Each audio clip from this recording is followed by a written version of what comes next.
Bienvenue sur notre plateforme d'enseignement, d'études bibliques, de motivation chrétienne et de partage d'expériences Rise in Christ, qui veut tout simplement dire s'élever en Christ, grandir en Christ, ressusciter en Christ. Shalom à tous. Nous continuons notre survol du Nouveau Testament. Aujourd'hui, nous allons parler du troisième épître de Jean, ou encore sa troisième lettre.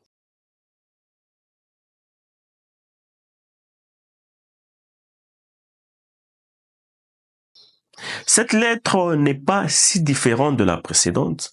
Le troisième épître et le deuxième épître sont presque identiques, mais néanmoins, ces épîtres sont adressés à des personnes différentes.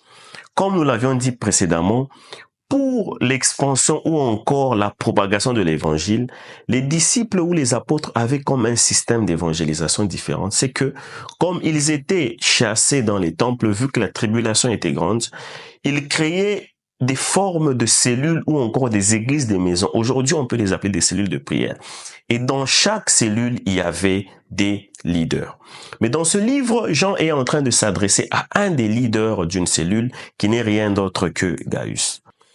Alors, cet épître est en train de mettre en évidence 4 personnes principales. Première personne, l'ancien, qui est rien d'autre que l'apôtre Jean. Deuxième personne, Gaius, qui est un croyant modèle, hospitalier, qui marche dans la vérité et selon la vérité. Troisième personnage, Diotrephe, un homme ambitieux qui crée des divisions dans l'Église. Et quatrièmement, Démétrius, un exemple de fidélité et de bonne réputation. En écrivant ce livre, l'apôtre Jean est en train de vouloir atteindre un objectif. Premièrement, l'apôtre Jean est en train de féliciter Gaius. Il le félicite premièrement pour sa fidélité et l'amour. L'amour qu'il apporte aux missionnaires. Deuxièmement, l'apôtre Jean est en train d'avertir Gaius contre un certain Démétrius, cette personne ambitieuse qui crée la division. Cette personne ne veut rien avoir avec l'apôtre Jean. Je vous mets dans le contexte. Imaginez-vous un peu, vous avez une église principale, vous implantez des cellules ou encore vous implantez des extensions. Vous mettez un leader à la tête de cette cellule, mais bizarrement, ce leader commence à travailler contre vous. Il ne veut rien avoir avec vous, ou encore il ne veut rien avoir avec toutes les personnes que vous envoyez chez lui. Donc l'apôtre Jean est en train de prévenir Gaius du mauvais comportement de Diotrephe, qui est cette personne qui est en train de créer des divisions. Et troisièmement, il est en train d'encourager Gaius à suivre l'exemple de Démétrius, qui est aussi un autre leader qui est exemplaire. Ainsi, plusieurs thèmes sont abordés dans ce livre. Le premier thème, c'est que l'apôtre Jean est en train de nous enseigner à marcher dans la vérité. Parce que pour lui, la vérité, c'est une personne et c'est Jésus-Christ. Jean est heureux de voir que son fils Gaius est en train de marcher dans la vérité et que la vérité elle-même est en train de témoigner. Un autre thème abordé, c'est que l'apôtre Jean est en train de nous encourager à avoir de l'hospitalité.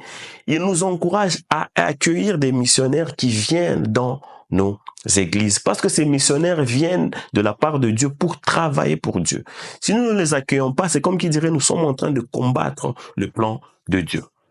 Troisièmement, l'apôtre Jean est en train de nous enseigner la fidélité et un bon témoignage. Il dit qu'il faut imiter le bien. Parce que celui qui imite le mal n'est pas de Dieu, mais plutôt du diable. Quatrièmement, c'est que l'apôtre Jean nous enseigne à rejeter l'orgueil, condamner l'attitude de ceux qui aiment être le premier et divisent l'Église. Nous avons ainsi 2 versets clés. Le premier, 3 Jean 4, le deuxième, 3 Jean 11. Je lis rapidement. 3 Jean 4. Je n'ai pas de plus grande joie que d'apprendre que mes enfants marchent dans la vérité. 3 Jean 11, bien-aimés, n'imite pas le mal, mais le bien. Celui qui fait le bien est de Dieu, celui qui fait le mal n'a pas vu Dieu. Ce sont les versets principaux ou encore les versets clés de ce livre. Donc, en résumé, l'apôtre Jean est en train de nous enseigner que vivre la foi en Christ, c'est premièrement marcher dans la vérité parce que Dieu est vérité. Deuxièmement, aimer concrètement en soutenant ceux qui servent Dieu. Troisièmement, refuser l'orgueil et l'autoritarisme. Et quatrièmement, suivre des bons exemples. Nous sommes arrivés à la fin de ce programme et j'espère que cet épître vous a été bénéfique. Sinon, à la prochaine, que Dieu vous bénisse. Bienvenue sur notre plateforme d'enseignement, d'études bibliques, de motivation chrétienne et de partage d'expériences Rise in Christ, qui veut tout simplement dire s'élever en Christ, grandir en Christ, ressusciter en Christ.